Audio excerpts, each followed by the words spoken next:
بسم اللہ الرحمن الرحیم۔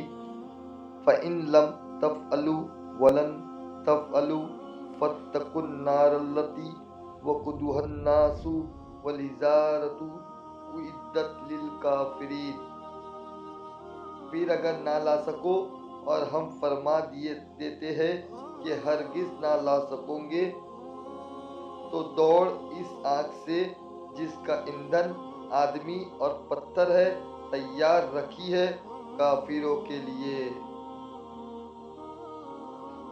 وَقُودُهَا النَّاسُ وَالْحِجَارَةُ، اس کا ایندھن آدمی اور پتھر ہے۔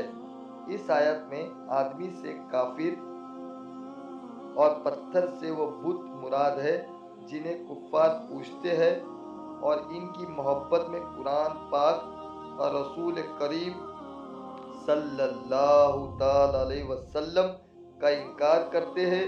پتھروں کا جہنم میں جانا اور ان پتھروں کی سزا نہیں بلکہ ان کے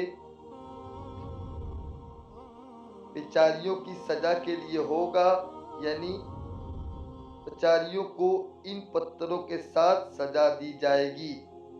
اُعِدَّتْ لِلْکَافِرِینَ، وہ کافروں کے لیے تیار کی گئی ہے۔ اس سے معلوم ہوا کہ دوزخ پیدا ہو چکی ہے، کیونکہ یہاں ماضی کے الفاظ ہیں۔ نیز کافروں کے لیے فرمانے میں یہ بھی اشارہ ہے کہ مومن اللہ تعالیٰ کے فضل و کرم سے جہنم میں ہمیشہ داخلے سے محفوظ رہیں گے، کیونکہ جہنم بطور خاص کافروں کے لیے پیدا کی گئی ہے۔